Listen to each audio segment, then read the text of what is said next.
คือนั่งรถแอร์เลยมันก็ทำให้ร่างกายมันไม่ค่อยจะดีนานๆนี้จะต้องเดินธุดงค์เสียบ้างเพื่อให้มันสู้กันต่อไปแต่ว่าไม่ไหวสมัยนี้เดินธุดงค์ก็ไม่ไหวแล้ว มันอายุมันมากเดินไปก็ไม่ไหวเดินธุดงค์รถไฟดีกว่าเรือบินบ้างรถไฟบ้างสะดวกสบายดีวันก่อนนี่ไม่ได้มาเทศเพราะว่ามาบุดบิดแล้วก็ไม่ค่อยสบายเลยให้ท่านเฉลิมเทศให้ฟังท่านเฉลิมก็บอกว่าแหมบอกฉุกเฉินเลยพูดกันเก็บเล็กผสมน้อยเอามาก็นอนฟังอยู่ที่กุฏิรู้สึกว่าไอ้นั่นนิดไอ้นี่หน่อยโยมฟังแล้วคงจะงงงันไปตามๆกันเพราะว่าไม่รู้ว่าอะไรเป็นอะไรพูดฟังยากหน่อยแต่ว่าสำนวนอย่างนั้นท่านเฉลิมก็เทศอย่างนั้นเพราะว่าไอ้คนคิดลึกในเรื่องอะไรอยู่ตลอดเวลาความตั้งใจที่จะพูดให้โยมเข้าใจมีอยู่แต่ว่าโยมไม่เข้าใจมันก็ลำบากเหมือนกันวันนี้ความจริงท่านวรศักดิ์มาจากชัยยามาอยู่ที่วัดนี้นึกว่าจะให้ท่านเทศแต่ว่าวันก่อนไม่ได้เทศวันนี้ไม่ได้เทศโยมก็นึกว่าหายไปไหนเลยก็ต้องมาแสดงให้ญาติโยมฟังกันเป็นปกติต่อไปเพราะเมื่อเช้าก็ไปออกโทรทัศน์มาแล้วแสดงว่าพูดได้มาที่วัดไม่พูดก็ดูกระไรอยู่เลยก็ต้องพูดตามหน้าที่ต่อไปเรื่องที่จะทำความเข้าใจกันในวันนี้ก็คือเรื่องเกี่ยวกับชีวิตของเรานี่เองเรื่องชีวิตนี่เป็นเรื่องที่น่าศึกษาน่าทำความเข้าใจถ้าจะมีใครถามว่าชีวิตคืออะไรก็ตอบยากอยู่เหมือนกันคือไม่รู้จะตอบว่าอย่างไรว่าชีวิตคืออะไรเพราะว่ามันไม่รู้ว่าเป็นอะไรอยู่เหมือนกันชีวิตเนี่ยแต่ว่าเวลาพระท่านสวดศพในเวลาสวดทำนองสรพัญญะสวดศพท่านบอกว่าชีวิตความเป็นอยู่ใครบ่รู้กำหนดการมีแต่จะประมาณอะไรอย่างนั้นนะแต่ว่าชีวิตคือความเป็นอยู่อันนี้เรียกว่าพูดแบบธรรมดาให้รู้ว่าชีวิตก็คือความเป็นอยู่คือยังเป็นอยู่ก็เรียกว่ามีชีวิตอยู่แต่ถ้าจะถามว่าไอ้ตัวชีวิตนั่นมันคืออะไรมันก็ตอบยากเหมือนกันคือไม่รู้จะตอบว่าอย่างไรดีเพราะว่ามันเป็นของที่ไม่รู้จะตอบอย่างไรถึงตอบไปก็อย่างนั้นคือว่ามันไม่ชัดเจนแจ่มแจ้งใกล้กับเรื่องของไฟฟ้าเนี่ยแต่เราไปถามพวกช่างไฟฟ้าหรือพวกที่เรียนเรื่องไฟฟ้าถามว่าไฟฟ้าคืออะไรเขาก็ตอบไม่ได้เหมือนกันไม่รู้จะเรียกว่าอย่างไรเขาเรียกว่าไฟฟ้านั่นเองที่เรียกว่าไฟฟ้าเพราะว่านึกว่ามันมาจากฟ้าเพราะเห็นว่าฟ้าแลบแป๊บแล้วก็มีแสงสว่างขึ้นหรือบางทีฟ้าผ่าเปรี้ยงลงมาต้นไม้ลุกไหม้เป็นเปลวก็นึกว่าไฟที่มันเอามาติดอยู่ในหลอดอะไรนี่ก็คงมาจากฟ้าอย่างนั้นแต่ว่าถ้าคิดลงไปให้ละเอียดว่าไฟฟ้าคืออะไรแม่ผู้ชำนาญการไฟฟ้าก็ตอบไม่ได้ว่ามันคืออะไรอยู่เหมือนกันแต่รู้ได้ว่ามันปรากฏออกมาเป็นแสงสว่างเป็นกำลังงานเป็นสิ่งที่มีประโยชน์แก่ชีวิตแก่การงานมากเพราะเราเอามาใช้ได้หลายเรื่องหลายประการเช่นว่าใช้เป็นพลังงานสูบน้ำบ้างทำไฟฟ้าทำเรื่องนั้นเรื่องนี้อันเป็นเรื่องอุตสาหกรรมประเภทต่างๆก็ต้องใช้ไฟฟ้าทั้งนั้นเดี๋ยวนี้ชาวบ้านชาวเมืองก็ใช้ไฟกันทั่วไปหุงข้าวก็ไม่ต้องใช้ถ่านแล้วเวลานี้ฟืนก็ไม่ต้องใช้หม้อไฟฟ้าใช้ตู้เย็นใช้โทรทัศน์ใช้พัดลมใช้อะไร108เรื่องไฟฟ้าไปเสียทั้งหมดพอเปิดปุ๊บมันก็เกิดแรงงานขึ้นทำให้เครื่องยนต์กลไกเคลื่อนไหวเป็นไปในรูปต่างๆอันเป็นกำลังงานชนิดหนึ่งที่เราคิดขึ้นได้แล้วเอามาใช้แม้จะไปถามคนที่คิดได้ว่าอะไรไฟฟ้านี่คืออะไรแกก็ตอบไม่ได้เหมือนกันแกก็ตอบว่ามันก็เป็นกำลังชนิดหนึ่งที่สามารถจะใช้ได้ใช้ให้เป็นประโยชน์ได้ใช้ให้เป็นโทษก็ได้เหมือนกันใครอยากฆ่าตัวตายก็ใช้ไฟฟ้าฆ่าได้เหมือนกันไปจับข้ามก็ช็อกไปแล้วเท่านั้นเองมันเป็นอย่างนี้เรื่องชีวิตเราก็เช่นเดียวกัน ถ้าจะตอบก็มันตอบยากว่ามันคืออะไรแต่ก็รู้แต่เพียงว่ามันเป็นมันอยู่อย่างนี้นะอันนี้ที่มันเป็นอยู่ได้นี่เพราะอะไรมีอะไรเป็นเครื่องประกอบที่เป็นอยู่ได้เราก็พอจะรู้ได้ว่ามันมีของสองอย่างรวมตัวกันอยู่สัมพันธ์กันอยู่คือกายกับใจถ้ากายกับใจยังสัมพันธ์เป็นอันหนึ่งอันเดียวกันอยู่ก็เรียกว่ามีชีวิตถ้ากายกับใจไม่สัมพันธ์เป็นอันหนึ่งอันเดียวกันความมีชีวิตก็จะหายไปเพราะถ้ามีแต่ร่างกายไม่มีจิตก็ไม่มีชีวิตหรือว่ามีจิตแต่ไม่มีร่างกายเราก็รู้ไม่ได้อีกเหมือนกันว่าจิตนั่นมันคืออะไรมันคิดอะไรมันแสดงออกอย่างไรก็ไม่ได้รู้ได้ที่ร่างกายร่างกายกับจิตสัมพันธ์กันอยู่เมื่อมีความสัมพันธ์กันอยู่ก็เรียกว่ายังมีชีวิตอยู่เราทุกคนที่มีชีวิตอยู่นี้ก็เพราะกายกับจิตสัมพันธ์กันอยู่เรียบร้อยกลมเกลียวกันทำงานร่วมกันก็เรียกว่าเป็นชีวิตอยู่เรารู้ว่าเรามีชีวิตคนตายคือคนที่ไม่มีจิตคือไม่มีความรู้สึกทำอะไรก็ไม่ได้นอนนิ่งดุจท่อนไม้ท่อนฟืนเหมือนที่พระท่านบางสกุลว่าอจิรังวัตยังกายอยู่ร่างกายนี้ไม่นานนอนปัตตวิงอติเสสติจักนอนทับแผ่นดินอเปตวิญญาโนเมื่อวิญญาณไปปราคือไม่มีความรู้สึกกลิงกรังอิวะประดุจท่อนไม้ท่อนฟืนก็เรียกว่าไม่มีชีวิตแล้วที่ไม่มีชีวิตก็เพราะไม่มีจิตอยู่ในร่างกายอันนี้จิตนั้นทำให้ร่างกายของเรามีชีวิตอยู่แต่ว่าจิตกับกายเนี่ยมันก็ต้องอาศัยกันแยกจากกันไม่ได้แยกจิตออกจากกายก็ไม่ได้แยกกายออกจากจิตก็ไม่ได้กายกับจิตต้องอยู่ร่วมกันสามัคคีกลมเกลียวกันก็เรียกว่าเป็นชีวิตอยู่อันนี้จิตนั่นคืออะไรก็เป็นปัญหาอีกหรือว่าร่างกายคืออะไรนี่พอตอบง่ายหน่อยร่างกายคืออะไรเพราะเรามองเห็นด้วยตาสัมผัสได้ด้วยมือมันเป็นสิ่งที่ปรากฏในสัมผัสด้วยประสาทห้าได้ตาดูหูฟังมือจับต้องรู้รสรู้กลิ่นได้จากร่างกายนี้ก็ร่างกายนี้มันก็เป็นส่วนประกอบของวัตถุธาตุมีประการต่างๆแต่ว่าพระผู้มีพระภาคแสดงให้เราพอจะเข้าใจให้พิจารณาเป็นในแง่ธาตุกรรมฐานคือพิจารณาธาตุเป็นกรรมฐานเพื่อให้เกิดความเข้าใจในเรื่องร่างกายก็บอกว่ามีเพียง4อย่างที่สำคัญคือธาตุดินธาตุน้ำธาตุไฟธาตุลมธาตุดินก็คือของแข็งที่ปรากฏให้เราเห็นเป็นของแข็งน้ำคือของเหลวความร้อนคืออุณหภูมิแล้วก็แก๊สที่มีอยู่ในร่างกายของทุกคน4อย่างนี้อยู่ในร่างกายของเราอยู่กันอย่างพร้อมเพรียงอีกเหมือนกันถ้าหากว่า4อย่างนี้เกิดไม่พร้อมขึ้นมาก็มีอาการผิดปกติที่เรียกว่าเจ็บไข้ได้ป่วยความเจ็บไข้ได้ป่วยของคนนั่นก็คือเรื่องร่างกายผิดปกติไม่อยู่ในสภาพปกติเพราะว่าเครื่องประกอบมันไม่สมบูรณ์ใกล้รถที่เราวิ่งขับไปบนถนนถ้าว่ามันปกติมันก็ไปตามเรื่องจับพวงมาลัยให้ดีไว้อย่าให้ไปชนใครอย่าให้หลงคูมันก็ไปถึงปลายทางได้ไม่มีอะไรแต่ถ้าส่วนใดส่วนหนึ่งที่เป็นเครื่องประกอบนั่นเกิดไม่สมบูรณ์ขึ้นมามันขาดอะไรขึ้นมารถนั่นก็ต้องหยุดไปไม่ได้เราเรียกว่ารถตายชีวิตร่างกายของเรานี่ก็เหมือนกันเมื่อส่วนประกอบต่างๆยังพร้อมอยู่ร่างกายนี้ก็เป็นไปได้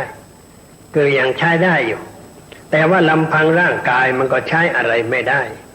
แม้จะมีธาตุสี่สมบูรณ์เรียบร้อยถ้าไม่มีจิตเข้ามาเกี่ยวข้องร่างกายนี้ก็ไม่รู้จะทำอะไรใช้อะไรไม่ได้เพราะไม่มีจิตอยู่ในร่างกายเพราะฉะนั้นจิตนี่เป็นเครื่องประกอบที่สำคัญของความมีชีวิตกายกับจิตรวมกันพร้อมจึงเรียกว่ามีชีวิตสมบูรณ์แต่นี่จิตคืออะไรถ้าถามต่อไปว่าจิตคืออะไรนี่โอ้ยตอบลำบากที่สุดเลยว่าจิตคืออะไรนี่ตอบยากคือไม่รู้ว่ามันเป็นอะไรนะจิตนี่ไม่รู้ว่ามันเป็นอะไรแต่มันมีการแสดงออกให้เรารู้ในรูปของ ความคิดนึกที่ปรากฏออกมาเป็นคำพูดออกมาเป็นการกระทำออกมาที่สายตาออกมาที่ดวงหน้าออกมาที่ท่าทางว่าสภาพจิตมันเป็นอย่างไรเช่นว่าจิตโกรธเราก็รู้ที่สายตาคนใดโกรธตาขุ่นตาเขียวแต่ว่าจริงมันไม่เขียวแต่เราเรียกว่าตาเขียวคือมองเขม็งจ้องเหมือนจะกินเลือดกินเนื้อแสดงออกมาที่สายตาที่ดวงหน้าคือหน้าแดงก่ำหูแดงตาหน้าแดงมือไม้ก็ชักจะสั่นๆพูดจาก็ไม่ค่อยจะเรียบร้อยนี่แสดงออกมาว่าในขณะนั้นจิตเรามีอะไรอยู่ในตัวมันเองคือมีความโกรธพอมีความโกรธก็แสดงออกมาให้เราเห็นว่าเป็นจิตโกรธจิตริษยาจิตพยาบาทจิตโลภจิตหลงมันก็มีขึ้นในใจเขาในจิตของเราในรูปต่างๆแสดงออกมาให้เห็นแล้วเราก็พูดว่าจิตมันเป็นอย่างนั้นจิตมันเป็นอย่างนี้ก็เห็นเพียงอาการที่แสดงออกมาให้เรารู้แต่ว่าเนื้อแท้ของตัวมันจริงๆนั่นคืออะไรเป็นเรื่องที่เรารู้ไม่ได้ทีนี้ถ้าหากว่ามาพิจารณากันในแง่หลักธรรมทางพระพุทธศาสนาสิ่งที่เรียกว่าจิตนี้มันเกิดดับอยู่ตลอดเวลาไม่มีตัวแท้ไม่มีตัวจริงที่ถาวรมันเป็นแต่เพียงสิ่งผสมกันเข้าเกิดปรากฏในรูปต่างๆตลอดเวลาเท่านั้นเองเราถูกปรุงแต่งอยู่ตลอดเวลาเรียกว่ามีเป็นสังขารก็คือสิ่งปรุงแต่งปรุงให้เกิดขึ้นในรูปต่างๆสุดแล้วแต่ปัจจัยที่เข้ามากระทบเรื่องของกายคือเราที่กายเรานี่มีตาไว้ดูมีหูไว้ฟังมีจมูกไว้ดมกลิ่นมีปากไว้ลิ้มรสมีกายไว้สัมผัสถูกต้องแล้วมีใจเป็นเครื่องกำหนดรู้สิ่งเหล่านี้มันผ่านเข้ามาทางตาหูจมูกลิ้นกายเข้าไปสู่ใจของเราเมื่อไปถึงใจมันก็เกิดปรุงแต่งขึ้นมาในรูปต่างๆสุดแล้วแต่พื้นฐานทางจิตใจของคนนั้นที่จะปรุงแต่งให้เป็นรูปอย่างไรพูดกันไปแล้วคนเรานี่เมื่อเกิดออกมานี่ยังไม่รู้อะไรเลยเกิดมาก็อย่างนั้นคือไม่รู้ว่าอะไรเป็นอะไรจะเรียกว่างูนี่ก็ได้เหมือนกันเกิดมางูไม่รู้อะไรแล้วก็งูแถมพกเข้าไปเรื่อยๆทุกวันทุกเวลาสิ่งที่มาประสบนั้นเรารับไว้ด้วยความไม่รู้ไม่เข้าใจทั้งนั้นเราจึงถูกปรุงแต่งในรูปต่างๆเกิดรักบ้างเกิดเกลียดบ้างอยากได้บ้างอยากมีบ้างอยากเป็นบ้างในเรื่องอะไรต่างๆสิ่งเหล่านี้มันเกิดขึ้นเพราะเราไม่รู้ไม่เข้าใจเพราะฐานแห่งจิตใจของเรานั้นมันไม่รู้อะไรเกิดมาถึงไม่รู้อะไรมันงงไปหมดเวลากระทบอะไรเข้ามันก็ไม่รู้ว่าอะไรเป็นอะไรเพราะยังไม่มีอะไรเป็นเครื่องกำหนดรู้ไปตามสภาพของเด็กนี่มันรู้อะไรมันก็รู้ไปอย่างนั้นแต่มันไม่สามารถจะวินิจฉัยได้ว่าอะไรเป็นอะไรเป็นผู้ใหญ่ขึ้นค่อยมีความรู้มีความเข้าใจในเรื่องอะไรต่างๆมากขึ้นแต่ว่ารู้ก็อย่างนั้นแหละไม่ได้รู้เพื่อเป็นไปเพื่อความดับทุกข์เรารู้เพื่อให้เกิดการติดพันในเรื่องนั้นในเรื่องที่จะจมตัวเองลงไปในสิ่งนั้นต่อไปไม่ใช่ว่ารู้แล้วจะหลุดพ้นไม่ใช่ความรู้อย่างนั้นมันไม่ค่อยมีมันมีแต่ความรู้ที่ให้เราพอใจในเรื่องอะไรต่างๆตาเห็นรูปเราก็รู้ว่าเป็นรูปที่เราพอใจหรือไม่พอใจหูได้ยินเสียงก็รู้ว่าเสียงนั้นเพราะเราชอบใจเสียงนั้นเราไม่ชอบใจกลิ่นกระทบจมูกก็รู้แต่เพียงว่ากลิ่นนี้หอมหวนชวนดมกลิ่นนี้ไม่พึงใจไม่ชอบใจปิดจมูกปิดหน้าไปเสียทางอื่นอาหารเข้าไปกระทบลิ้นก็รู้ว่าอร่อยก็ชอบใจติดใจในอาหารนั้นถ้าไม่อร่อยบางทีคายออกมาเลยแต่บางคนมีมัญญาตก็ไม่คายออกมาแต่ว่าปะล่อมปะแลมแล้วก็กลืนลงไปด้วยความไม่ชอบใจได้จับต้องสิ่งหนึ่งสิ่งใดก็มีความรู้แต่เพียงว่าพอใจหรือไม่พอใจในสิ่งนั้นอันนี้มันเกิดขึ้นทุกวันทุกเวลา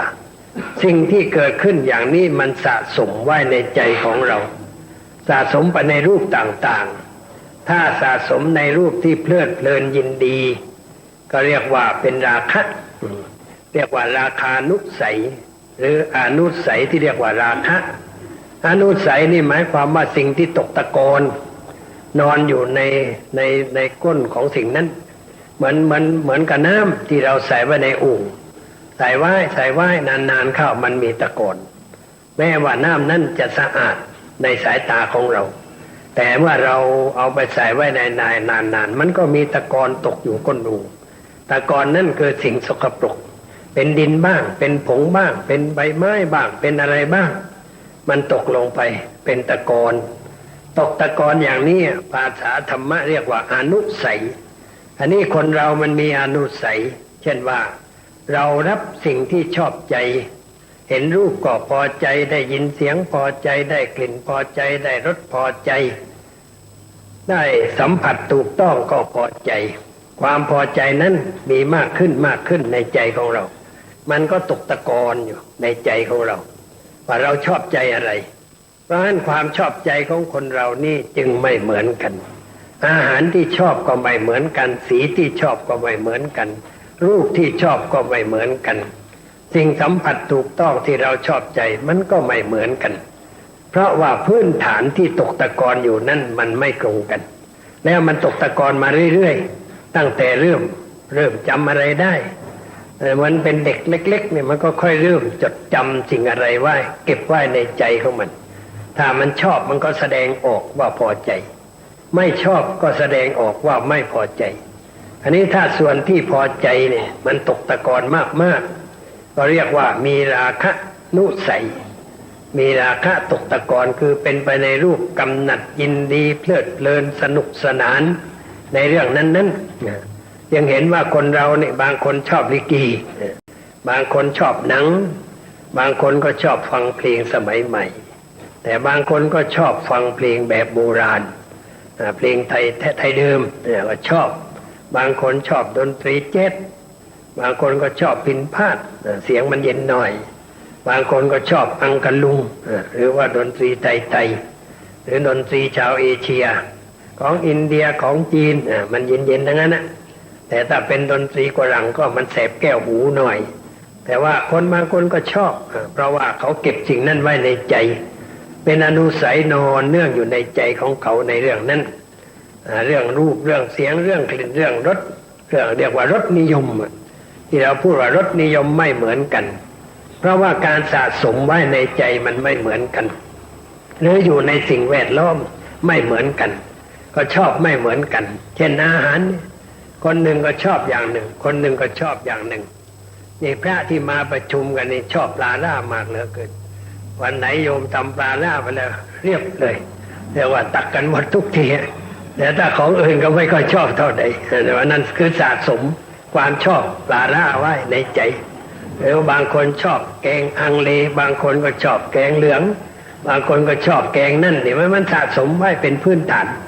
อันนี้มีอะไรมากระทบตรงกับสิ่งที่เรามีอยู่เราเรียกว่าสมมุติฐานสมมุติฐานที่เราตั้งไว้ในใจของเราเราชอบอย่างนั้นเราชอบอย่างนี้รูปอย่างนั้นชอบเพราะงั้นคนบางคนก็ชอบคนอย่างนั้นเช่นว่าชายหนุ่มชอบหญิงสาวเขาว่าสวยของเขาแล้วแต่คนอื่นมองพัดทูไปเลือกใครมาก็ไม่รู้รูปร่างไม่เข้าท่าเลยแต่ว่าคนที่เขาชอบเขาพอใจอย่างนั้นผู้หญิงก็เหมือนกันชอบผู้ชายอย่างนั้นเขาก็ชอบของเขาคนอื่นแอบมองว่าแหมไปเก็บมาจากที่ไหนเขาไม่รู้รูปร่างไม่เข้าท่าใช่เลยแต่ว่าเขาชอบของเขาแต่ตรงตามนิสัยของเขาตรงตามอนุสัยที่นอนเนื่องอยู่ในสันดานเขาก็ชอบอย่างนั้นนี่เรียกว่าราคะนุสัยอันนี้บางคนก็สะสมแต่ความหงุดหงิดงุ่นงานกระทบนิดก็โกรธกระทบหน่อยก็โกรธแดดร้อนโกรธหนาวโกรธรถติดจราจรก็โกรธใครทำหูขวางตาก็โกรธสะสมเขาเรียกว่าปฏิฆะปฏิฆานุสัยปฏิฆานุสัยปฏิฆานุสัยก็หมายความว่าสะสมความหงุดหงิดวุ่นง่านไว้ในใจคนประเภทอย่างนี้ใจร้อนใจเร็วหุนหันพลันแล่นขาดความยั้งคิดยั้งกรอง ในเรื่องอะไรอะไรต่างๆเป็นคนประเภทที่ไปอยู่ที่ไหนก็มีการกระทบกระทั่งกับคนอื่นตลอดเวลาแม่ตัวไม่ทำอะไรคนอื่นทำก็ไม่ชอบการพูดก็ไม่ชอบการแสดงออกก็ไม่ชอบบางทีเขาแต่งตัวอย่างนั้นขวางหูขวางตาแต่งอะไรก็ไม่รู้ไม่ชอบเห็นอะไรมันฝางไปหมดนี่พวกปฏิฆะมีอารมณ์หงุดหงิดงุ่นง่านประจำเป็นนิสัยสภาพใจมันก็เป็นอย่างนั้นอันนี้อีกพวกหนึ่งนั้นเขาเรียกว่าโมหะอวิชชานุสัยมันมีความไม่รู้ไม่เข้าใจในเรื่องอะไรอะไรต่างๆมีแต่ความหลงความงมงายความเชื่อง่ายเชื่อได้ได้ยินอะไรได้ฟังอะไรก็เชื่อกันไปทั้งนั้น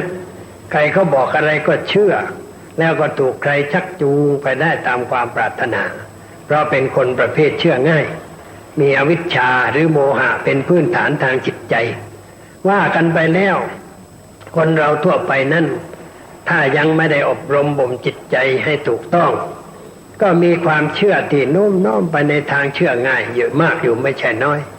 เพราะฉะนั้นจึงได้หลงไหลมัวเมาไปในเรื่องคำว่าบุญเนี่ยเรื่องบุญเรื่องทานอะไรต่างๆนี่เราก็หลงไหลไปเพราะว่าความปรารถนาจะมีจะได้ในเรื่องที่เราทำนั่นมันมีอยู่ใครก็บอกว่าที่ไหนทำแล้วจะได้อะไรก็ไปทำอย่างนั้นไปทำอย่างนี้เขาให้ไปดูไอ้นั่นดูไอ้นี่ก็ไปดูกับเขาไปนั่งดูแล้วก็ยังไม่ได้อะไรหรอกแต่ว่าก็ดูเรื่อยๆไปเรื่อยๆไปเพราะนึกว่ามันจะดีแล้วมันจะได้อะไรขึ้นมาแล้วดูไปมีอะไรติดหูติดตานิดหน่อยก็พออกพอใจบอกว่าได้แล้วอาจารย์ก็บอกว่าได้แล้วคือหลอกให้สบายใจนั่นเองไม่ใช่เรื่องอะไรหลอกให้สบายใจว่าได้แต่ได้อะไรก็ไม่รู้แล้วสิ่งที่ได้นั้นมันจะทำให้สภาพจิตดีขึ้นหรือเปล่าก็ไม่รู้เหมือนกันแต่ก็บอกว่าได้แล้วก็ได้กันมากๆคนนั้นก็ได้คนนี้ก็ได้ชี้กันไปแม่คนนั้นได้นั้นพ่อคนนั้นได้โน้นนั่นก็ได้นี่ก็ได้แต่ว่าไอ้ที่ได้แล้วก็กิเลสก็ยังกลุ่มหัวอยู่เหมือนกันใครพูดอะไรหลอกออกมาก็ไม่ได้อย่างนั้นอย่างนี้ลองพูดยาวนิดหน่อยเป็นฟืนเป็นไฟขึ้นมาทันทีเคยมีตัวอย่างคนบอกว่าฉันหมู่นี้ไม่โกรธใครไม่เคืองใครแล้วฉันมองอะไรเห็นชัดตามสภาพที่เป็นจริงแล้วพอพูดอย่างนั้นโยมคนหนึ่งแกล้งพูดยาวพอยาวออกไปหน่อยนะลืมตัวปุ้งปังออกมาเลยบอกว่าอ้าวไหนว่าไม่โกรธแล้วลืมไปก่อนลืมไปไอ้ของเดิมมันออกมาโดยไม่รู้ตัวเพราะว่าสติมันไม่อยู่กับตัวปัญญามันก็ยังน้อยยังไม่ได้ตัวแท้ตัวจริงแต่ไปได้อะไรตามที่เขาบอกมานิดๆหน่อยๆก็ได้ไปในรูปอย่างนั้นอย่างนี้มีมากคนเราจึงเที่ยววิ่งเต้นไปนู่นไปนี่ไปก็ไปหลายวัดไปลองไปชิมลองไปวัดนั่นลองนิดเนี่ยไปวัดนี้ลองหน่อยเนี่ยไปกันมาหลายวัดแล้วลองไปลองดูลองแล้วไม่ไปวัดนั้นอย่างนั้นวัดนี้อย่างนี้ไปลองไปชิมเหมือนกับว่าไปชิมกับข้าวชิมมันทุกอย่างจนไม่ต้องกินอะไรเพราะอิ่มของที่ชิมจะแล้วเลยก็ไม่ได้อะไรนี่เพราะว่าความไม่รู้ไม่เข้าใจในเรื่องอะไรต่างๆจึงได้เกิดเป็นปัญหาขึ้นในชีวิตของเราทั่วไปก็มีสภาพเช่นนั้นเพราะฉะนั้นเรื่องของจิตนี่เราจึงต้องศึกษาให้ดีว่ามันมีอะไรเป็นพื้นฐานอยู่ในใจของเรามีราคะเป็นพื้นฐานมีปฏิฆะเป็นพื้นฐานมีอวิชชาความไม่รู้ไม่เข้าใจในเรื่องอะไรเป็นพื้นฐานก็ต้องปฏิบัติตัว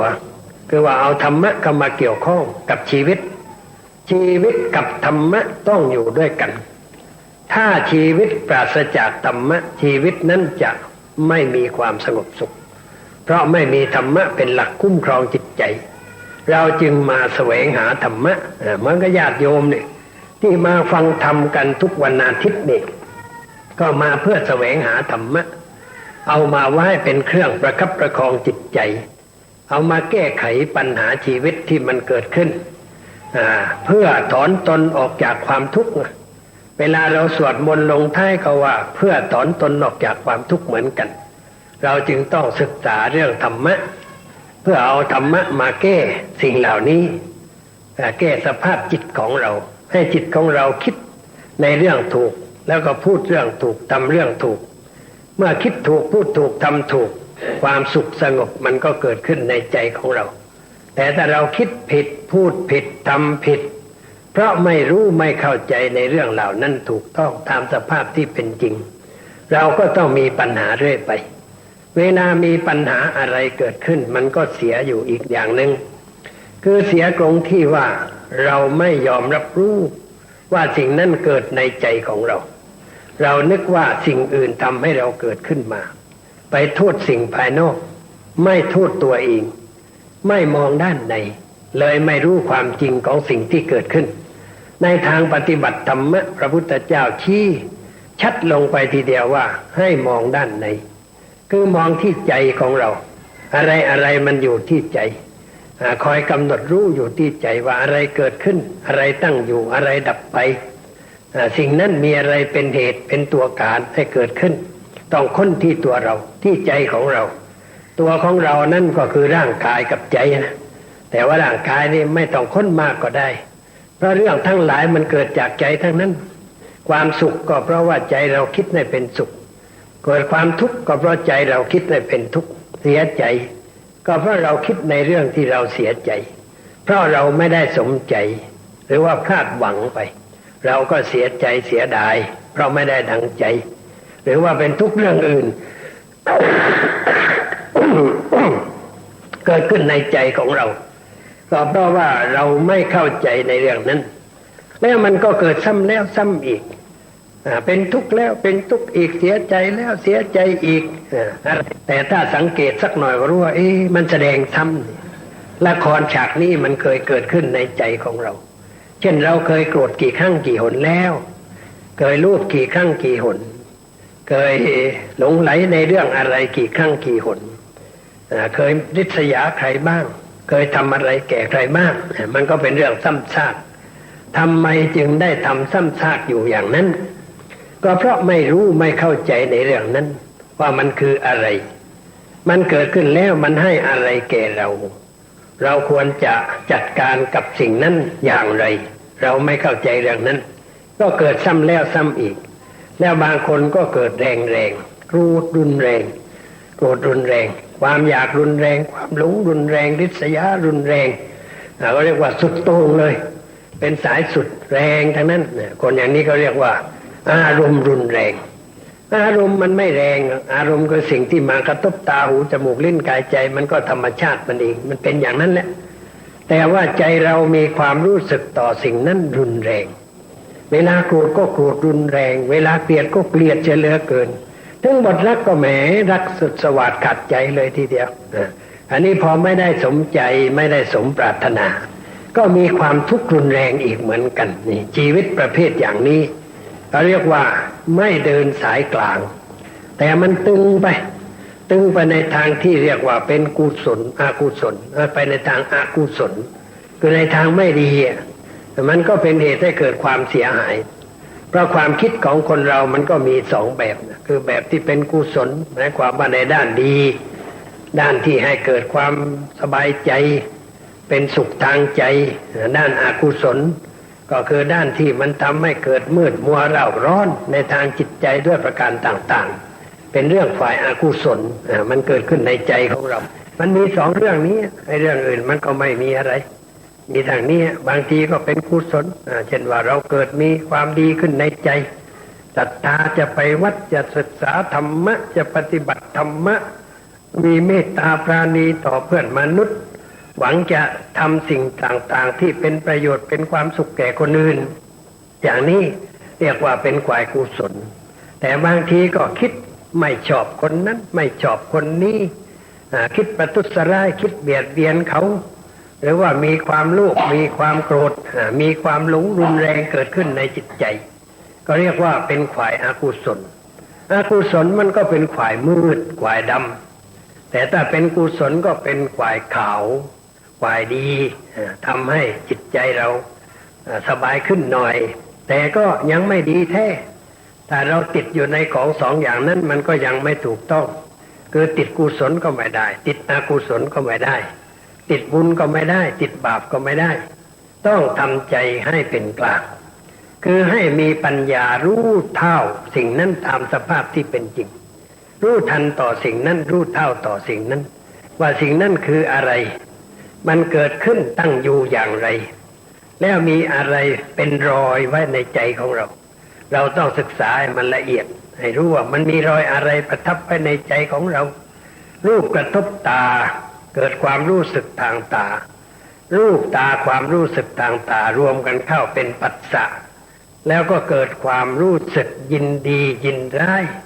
หรือไม่ยินดีไม่ยินร้ายต่อจากนั้นก็เกิดความยึดถือในสิ่งนั้นเอามาคิดเอามาฝันมาสร้างภาพไว้ในใจของเราเรียกว่าเป็นอุปาทานเป็นภพเป็นสภาพที่มีอยู่ในใจของเราตลอดเวลาแล้วมันก็เกิดความทุกข์ความเดือดร้อนขึ้นในใจหรือว่าเกิดความยินดีเพลิดเพลินขึ้นในใจไอ้เพลิดเพลินยินดีมันก็เป็นความทุกข์แบบหนึ่งเหมือนกันนั่นแหละแต่ว่าเราไม่ค่อยจะคิดว่ามันเป็นทุกข์ถ้าพอใจหัวเราะเรานึกว่าเป็นสุขถ้าว่ามองเห็นอะไรแล้วหน้ามืดหน้าตึงเราก็นึกว่าเป็นทุกข์ความจริงมันก็ทุกข์ทั้งสองฝ่ายพอใจมันก็เป็นทุกข์แบบหนึ่งไม่พอใจมันก็เป็นทุกข์อีกแบบหนึ่งแล้วก็ความพอใจในชั้นแรกมันทุกข์เบาๆแต่ต่อไปมันก็ทุกข์หนักๆอีกต่อไปไอ้ส่วนความไม่พอใจนั้นมันทุกข์ทันทีเรียกว่าเกิดความร้อนขึ้นมาในใจทันทีมันจึงไม่ดีทั้งสองฝ่ายคนโบราณเขาจึงพูดว่าทั้งชั่วทั้งดีก็อัปรีเท่ากันอัปรีนี่ไม่ใช่เป็นคำหยาบคายอะไรนะมันเป็นคำภาษาบาลีมาจากคำว่าอัปปิยะแปลว่าไม่น่ารักเท่านั้นเองไม่น่ารักถ้าปิยะก็แปลว่าน่ารักอัปรีก็ไม่น่ารักแต่ปรีเช่นว่าคนบางคนชื่อว่าปริยทัศน์หมายความว่าน่าดูน่าชมเช่นตัวละครในเรื่องอะไรชื่อปริยทัศสิกาแต่ว่าคนที่รูปสวยน่าดูน่าชมเหมือนแต่เขาพูดว่าอัปรีเท่ากันคือไม่น่ารักเท่ากันไม่น่าชมเท่ากันไม่น่าพิสมัยเท่ากันทั้งดีทั้งชั่วมันก็อยู่ในรูปอย่างนั้นมันเป็นเพียงสักว่าเวทนาพูดภาษาธรรมะว่ามันเป็นเวทนาที่เกิดขึ้นในใจของเราเกิดขึ้นมาในรูปยินดีเกิดมาในรูปยินร้ายมันก็ไม่ดีทั้งสองฝ่ายคือมันยังขึ้นลงสภาพจิตกวัดแกว่งไปมายังไม่คงที่ไอ้ที่ถูกต้องนั้นควรจะเป็นอย่างไรควรจะไม่มีทั้งยินดีและยินร้ายไม่ชอบไม่ชังไม่รักไม่เกลียดไม่โกรธไม่อะไรทั้งนั้นใจมันเฉยอยู่ในสภาพที่เฉยด้วยอะไรด้วยปัญญาด้วยสติด้วยปัญญาคือด้วยการมองเห็นสิ่งนั้นชัดตามสภาพที่เป็นจริงทุกขณะจิตเพื่อขัดจิตให้มีความเป็นอยู่ในรูปอย่างนั้นคือมองอะไรนี่ก็เห็นทะลุปูโปร่งไปว่าเนื้อแท้ของสิ่งนั้นมันเป็นอย่างไรแล้วก็ไม่เกิดความยินดีเมื่อสิ่งที่น่ายินดีเกิดขึ้นไม่เกิดความยินร้ายเมื่อสิ่งที่เป็นที่ตั้งแห่งความยินร้ายเกิดขึ้นใจของเราก็คงที่อันนี้เรียกว่าสงบความสงบนั่นคือไม่ขึ้นไม่ลงไม่แกว่งไปทางขวาไม่แกว่งไปทางซ้ายไม่แกว่งไปข้างหน้าไม่แกว่งไปข้างหลังแต่เป็นลูกตุ้มนาฬิกาเขาเรียกว่าหยุดนิ่งเฉยๆไม่แกว่งไปแกว่งมาไม่มีโยกไปเยกมาอะไรทั้งนั้นสภาพจิตเป็นอย่างนั้นไม่ขึ้นไม่ลงไม่ยินดีกับอะไรไม่ยินได้กับอะไรเพราะมองเห็นสิ่งนั้นถูกต้องตามสภาพที่มันเป็นอยู่อย่างไรนั่นแหละคือจุดหมายที่เราควรจะเข้าถึงในทางการปฏิบัติหลักธรรมในทางพระพุทธศาสนาก็มุ่งอย่างนั้นแต่ว่าคนเราไม่ค่อยจะเข้าใจในเรื่องอย่างนี้เราพอใจแต่ในเรื่องความอร็ดอร่อยความเพลิดเพลินความสนุกสนานในสิ่งต่างๆที่เกิดขึ้นเพราะตั้งแต่อ้อนแต่ออกมาเราได้รับคำสอนคำชี้แนะในทางอย่างนั้นคือสอนให้งูกันทั้งนั้นทั่วโลกไม่ว่าที่ไหนคือสอนให้งูให้หลงให้งมงายให้เพลิดเพลินสนุกสนานในสิ่งที่มันจะเป็นเหตุให้เกิดความทุกข์นี่เราไม่ได้สอนเด็กๆหรือใครๆให้รู้ว่าอะไรมันเป็นอะไรถูกต้องตามที่มันเป็นอยู่จริงๆแต่เราให้เขาเข้าใจผิดอยู่ในเรื่องนั้นให้เห็นเป็นภาพมายา ที่มันมาหลอกให้เราขึ้นลงอยู่ตลอดเวลาเราทุกคนเป็นอย่างนั้นเมื่อเด็กๆก็ถูกสอนมาอย่างนั้นให้ชอบอย่างนั้นให้ชอบอย่างนี้ให้เพลิดเพลินอยู่ในสิ่งนั้นเพลิดเพลินอยู่ในสิ่งนี้แล้วก็ไม่นึกถึงอะไรแต่กำลังเพลิดเพลินอยู่เหมือนกับเรื่องท่านเจ้าคุณพุทธทาสท่านเล่าว่าเรื่องหนึ่งว่าไฟกำลังไหม้บ้านแต่มันไหม้อยู่ชั้นบนหลังคาบ้านมัน2 ชั้นแล้วก็เด็กมัน3-4 คนมันสนุกอยู่ข้างล่างเนี่ยมันไม่รู้ว่าไฟไหม้อยู่ข้างบนมันก็สนุกสนานเล่นหัวกันอยู่ด้วยความสนุกสนานแม่เห็นไฟไหม้ข้างบนก็ตกใจเลยไปเรียกลูกออกมาจะลูกออกมาเสียไฟมันจะไหม้หลังคามันจะพังลงมาเด็กนั่นเฉยมันกำลังสนุกกำลังเพลิดเพลินหัวเราะกันกิ๊กกักกิ๊กกักมันไม่ได้ยินเสียงที่แม่ตะโกนบอกอ่ะมันเฉยอยู่จะทำยังไงเด็กมันกำลังเพลินอยู่อย่างนั้นก็ต้องเอาอะไรล่อกันหน่อยเลยบอกว่านี่มีขนมอร่อยมีขนมดีๆมาให้กินรีบมาพอเด็กได้ยินว่าจะได้กินขนมวิ่งกรูกันออกมาพ้นจากกองไฟที่กำลังไหม้ได้อันนี้มันนิทานโบราณที่เขาเล่าไว้ก็เป็นเครื่องเปรียบเทียบว่าเราทั้งหลายที่เกิดมาอยู่ในโลกนี้เราสนุกสนานอยู่ในท่ามกลางกองเพลิงคือสนุกในความร้อนสนุกในความร้อนสนุกในความทุกข์ที่เราสนุกกันอยู่เนี่ยที่เราพูดแหมสนุกเกือบตายเลยสมมติเราไปเที่ยวงานไหนมาเป็นไงสนุกเกือบตายไอ้สนุกเกือบตายนี่มันก็ไม่ไหวแล้วนะแต่ว่าเขาก็ว่าอย่างนั้นว่าสนุกเกือบตายมันสนุกอย่างไรก็ไม่รู้ว่าแต่เขาบอกไม่สนุกเกือบตายเลยว่างั้นเกือบหมดลมหายใจไปเลยนี่มันสนุกเต็มที่เพลิดเพลินอยู่กับสิ่งนั้นถ้าหากว่าใครจะไปพูดให้เขาฟังว่านั่นมันไม่ใช่เรื่องถูกต้องมันมีอีกสิ่งหนึ่งซึ่งดีกว่านั้นประเสริฐกว่านั้นเขาคงไม่เข้าใจคงจะเข้าใจยากหรืออาจจะไม่เข้าใจเฉลยก็ได้หรือบางทีเขาอาจจะนึกว่าคนพูดนี่มันพูดภาษาอะไรมันพูดอะไรให้เราฟังมันเอาอะไรมาพูดกันนี่เพราะเขามองไม่เห็นภาพเหล่านั้นไม่เห็นสิ่งเหล่านั้นที่ดีกว่านั้นประเสริฐกว่านั้นเพราะเคยสุขสนุกสนานอยู่กับสิ่งเหล่านั้นตลอดเวลามันก็เด็กๆวัยรุ่นเนี่ยที่กำลังเพลิดเพลินอยู่กับเสียงเพลงอะไรต่ออะไรนะมันก็เพลินอยู่งั้นถ้าใครจะไปเรียกในตอนนั้นเขาคงไม่ได้ยินเนาะแต่ไปบอกว่าคุณแม่กำลัง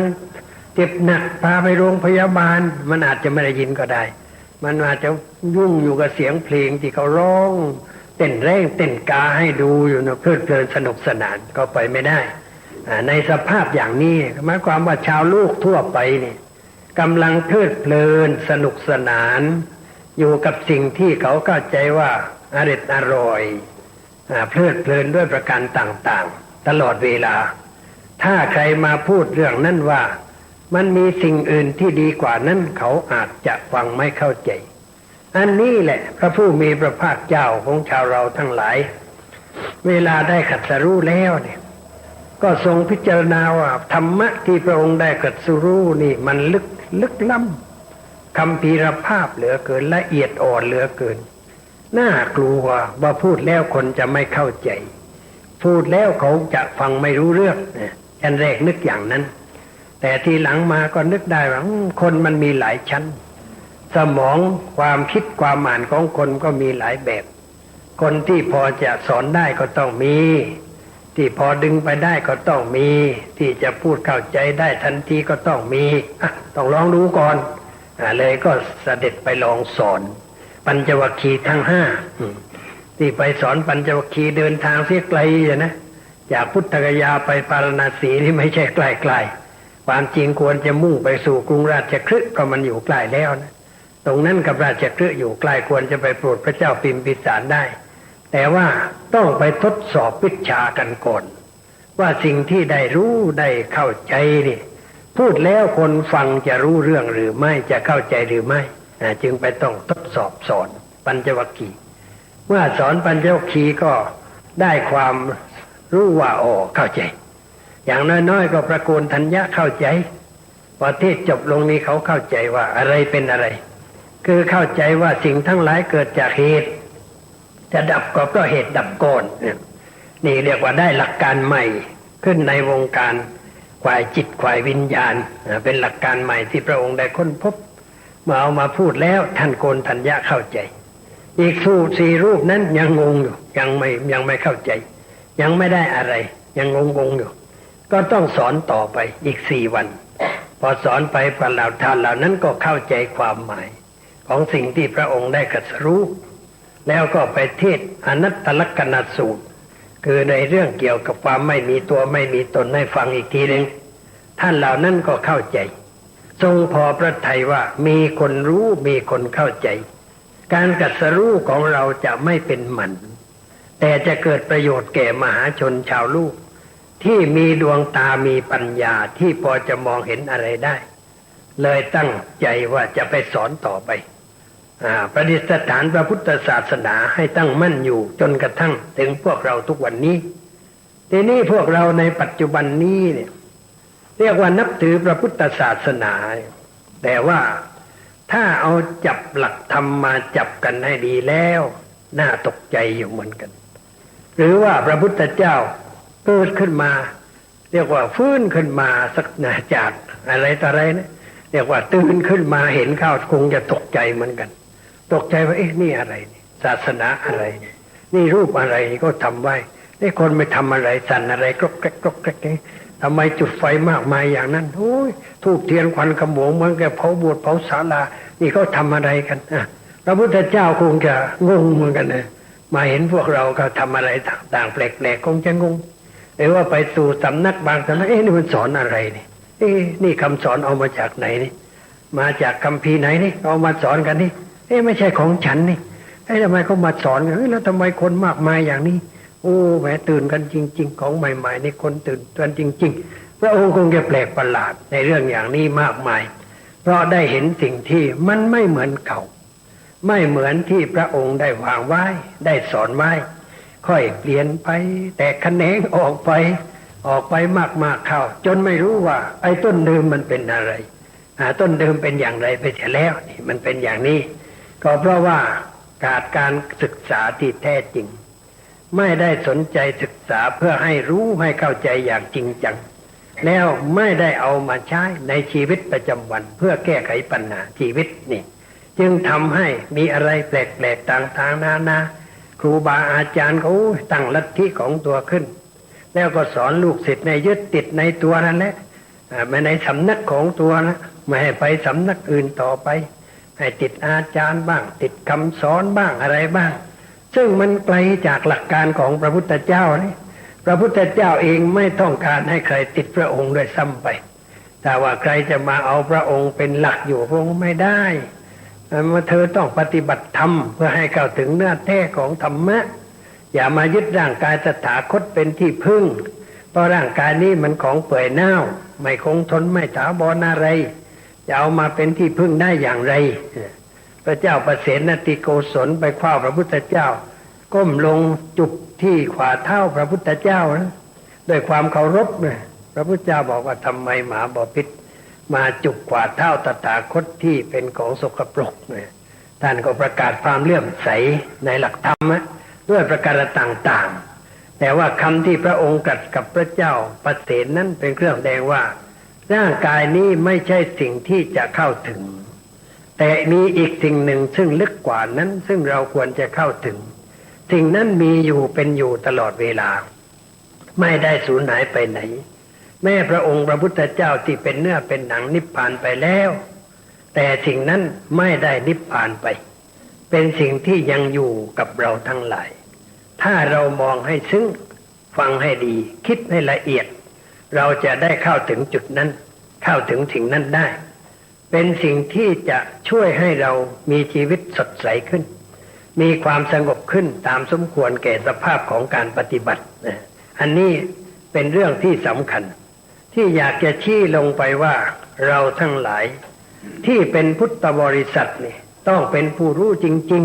ๆต้องเป็นผู้ตื่นจริงๆต้องเป็นผู้เบิกบานแจ่มใสจริงๆคือรู้ให้ถูกต้องในแง่คำสอนที่พระผู้มีพระภาคเจ้าสอนไว้ให้เข้าใจความหมายของถ้อยคำ ให้เข้าใจเนื้อแท้ของคำที่พระองค์ตรัสนั้นแล้วเอามาทดสอบด้วยการปฏิบัติกายวาจาใจของเราตามแนวนั้นเราทำดูเรียกว่าต้องทำดูเหมือนเราเรียนวิธีทำกับข้าว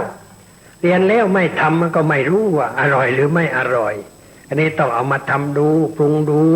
จันแรกก็เอาตำราวางบนโต๊ะก่อน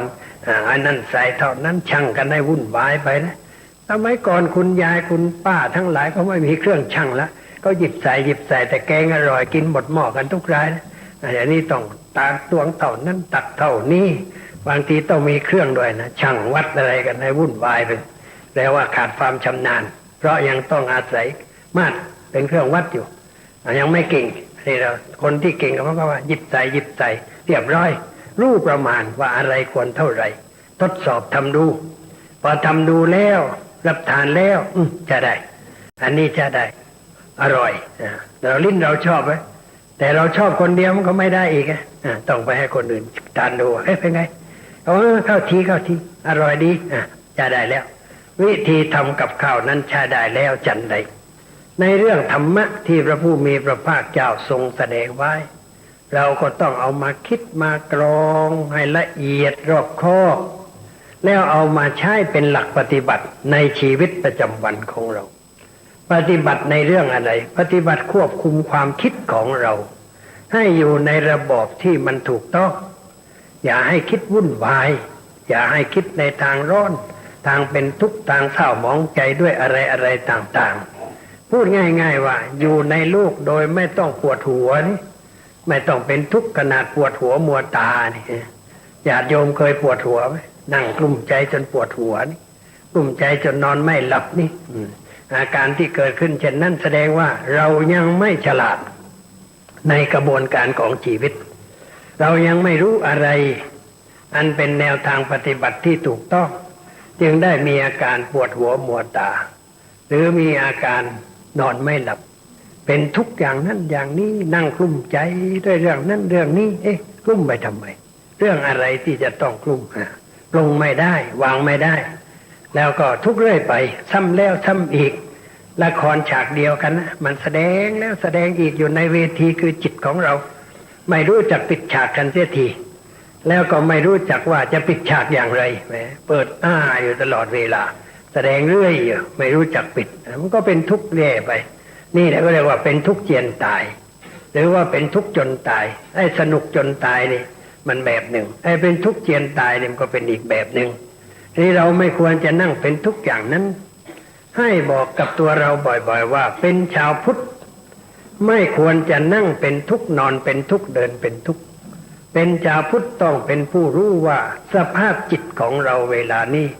มีอะไรอยู่ในจิตของเรามีความเป็นอะไรอยู่ในใจของเรามีความทุกข์เรื่องอะไรมีความร้อนใจเรื่องอะไรมีความวิตกกังวลในเรื่องอะไรมีปัญหาอะไรเกิดขึ้น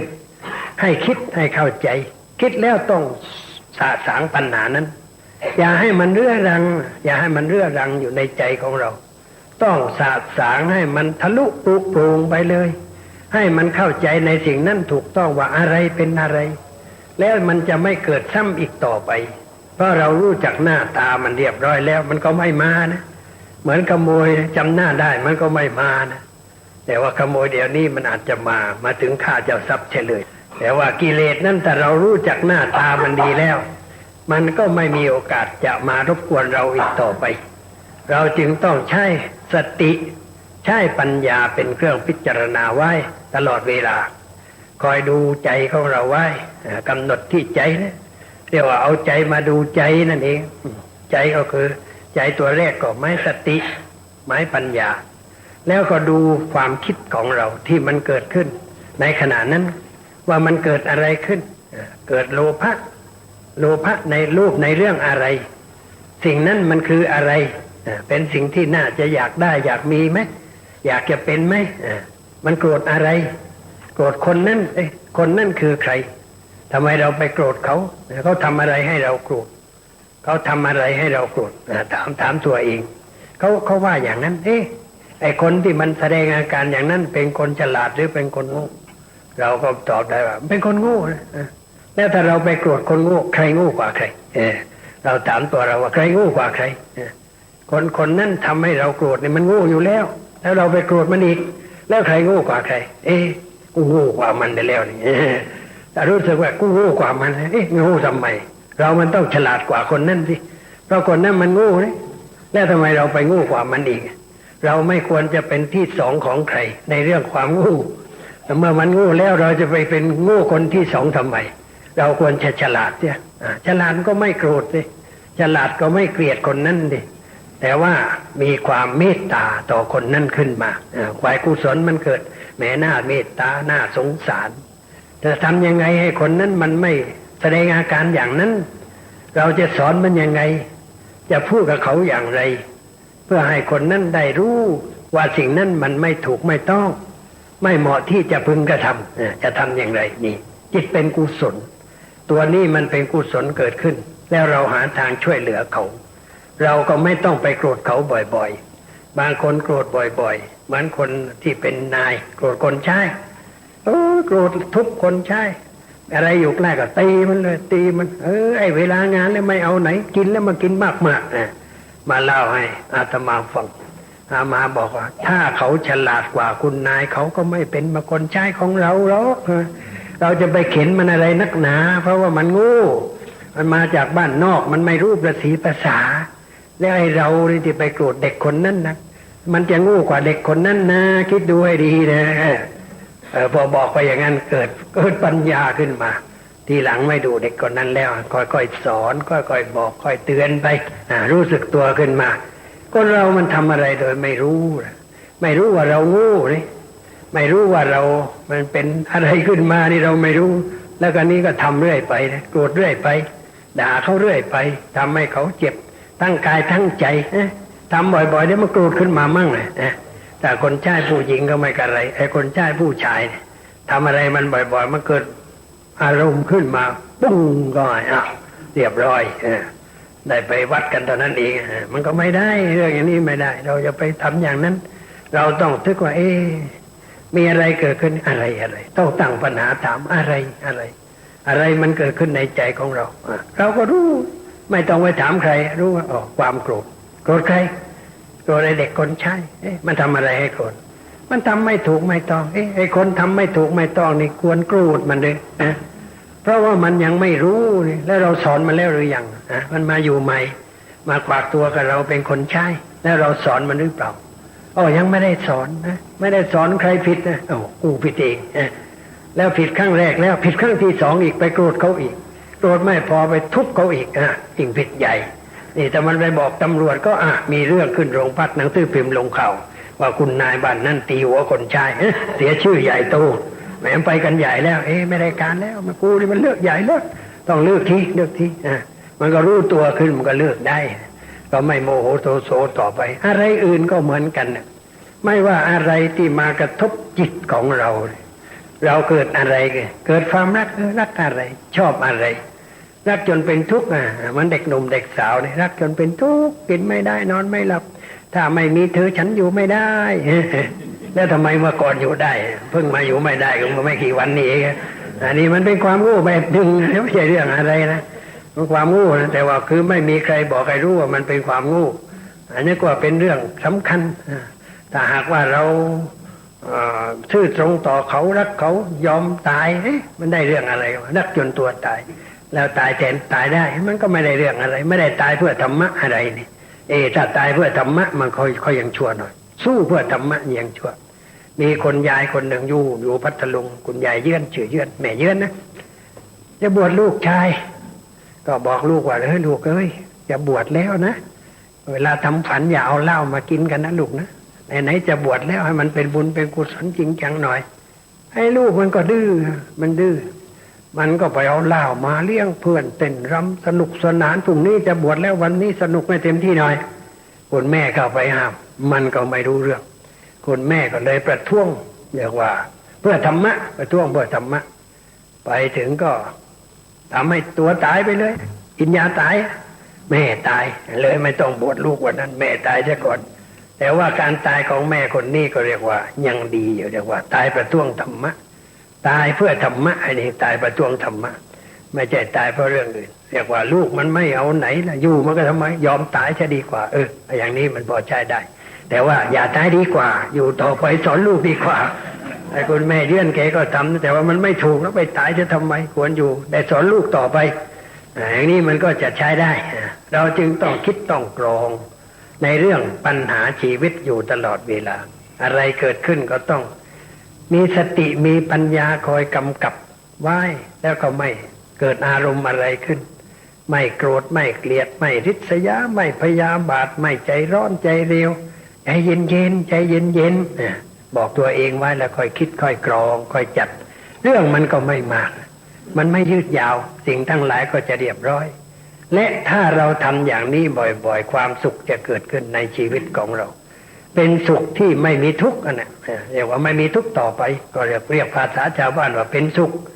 แต่ถ้าพูดในแง่ความจริงมันก็ไม่ใช่ความสุขแต่มันเป็นความปกติของจิตที่เป็นสภาพดั้งเดิมอย่างนั้น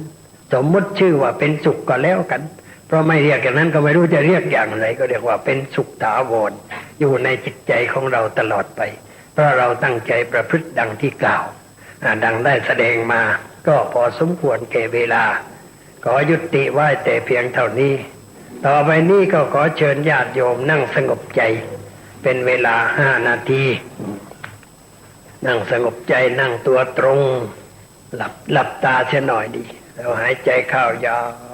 หายใจออกยาวคอยกำหนดลมหายใจเข้าหายใจออกอย่าให้ไปนึกเรื่องอื่นคิดเรื่องอื่นให้อยู่ที่ลมเข้าลมออกตลอดเวลา5 นาทีสัพเพสัตตาเวราพยาปชาอานีคาสุขีอัตตานังปริหารันตุสัตว์ทั้งหลายที่เป็นเพื่อนทุกข์เกิดแก่เจ็บตายด้วยกันทั้งหมดทั้งสิ้นจงเป็นสุขเป็นสุขเถิดอย่าได้มีเวรซึ่งกันและกันเลยจงเป็นสุขเป็นสุขเถิดอย่าได้เบียดเบียนซึ่งกันและกันเลยจงเป็นสุขเป็นสุขเถิดอย่าได้ทุกข์กายทุกข์ใจเลยจงมีความสุขกายสุขใจรักษาตนให้พ้นจากทุกภัยทั้งสิ้นเถิด